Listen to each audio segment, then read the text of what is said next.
Bonjour à tous, bienvenue dans ce petit brief d'avant-match. Aujourd'hui, vu les temps actuels avec du confinement, des matchs à huis clos, on a décidé que pour vous faire plaisir, on fera un petit brief avant chaque match, que ce soit match à domicile ou match à l'extérieur.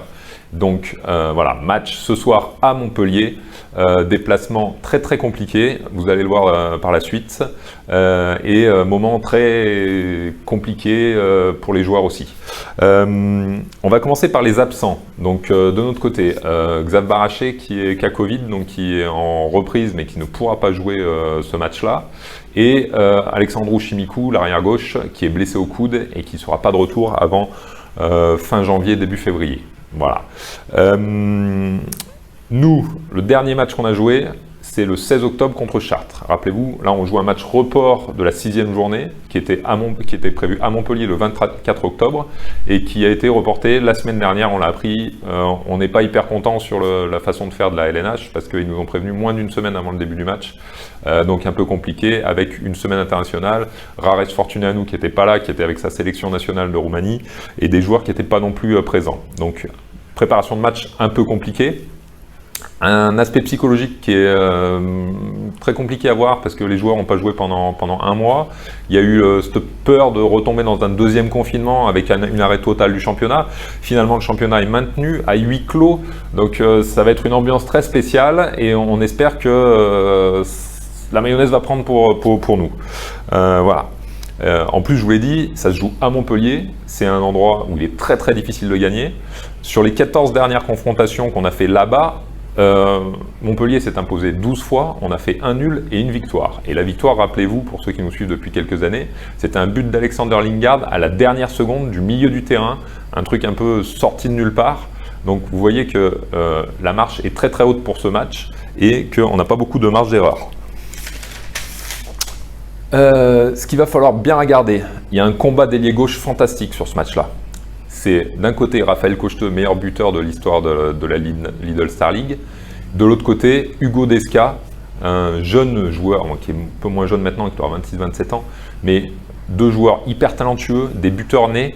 Ça va être prolifique sur l'aile gauche. Et il y a un combat, parce que ces deux joueurs, ils veulent jouer en équipe de France. On est sur une année qui normalement devrait être olympique.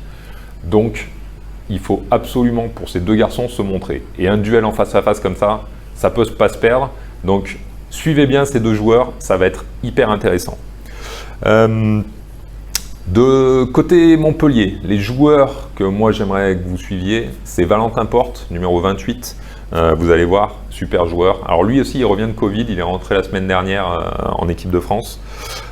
Et dans les buts, Kevin Bonnefoy. Alors Kevin, dit Kéké, qui a été formé ici, il faut le savoir, hein, qui est passé par le centre de formation, qui a joué un peu pro ici, et qui est parti par la suite, et qui maintenant fait une super saison avec Montpellier, où il est en train de s'imposer. Voilà. J'aimerais que vous fassiez attention aussi à Alexis Borges. C'est un joueur qui est arrivé cette année, un pivot. C'est une masse musculaire d'une densité folle. On l'a joué, pour ceux qui se rappellent, contre le FC Porto quand on a perdu en quart de finale de la Coupe EHF il y a 2 ans. C'est un super joueur et il va falloir vraiment que notre défense soit au rendez-vous parce que ça va être très compliqué.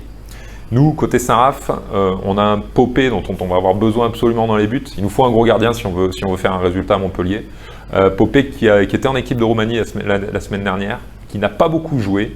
Donc j'espère qu'il va avoir envie et qu'il va nous montrer qui est Mihai Popescu et le niveau qu'il a. On a le retour de Sarmiento aussi qui revient de blessure. Donc ça va être hyper intéressant pour nous parce que normalement il devait être absent quand on devait jouer le match contre Montpellier à la date précédente. Là il sera là, donc on retrouve notre maître à jouer et on va espérer qu'il va être capable de nous animer l'attaque de Saint-Raphaël. Après je vous l'ai dit, côté défense, il va falloir que Maresco Di Panda il soit hyper fort et qu'on arrive à contrer Montpellier parce que Montpellier, c'est une équipe qui est fantastique, eux en défense, et qui monte le ballon à une vitesse folle. Donc voilà vraiment les points qu'il faut voir. Et ma crainte à moi, c'est que cet été, on les a joués 2 fois. On a pris -11 et -13. Donc j'espère vraiment que je ne verrai pas ce match-là. Et sachez que vous pouvez suivre ce match sur beIN Sport 3 ou sur la LNH Télé. Bon, je vous souhaite un super match. À plus.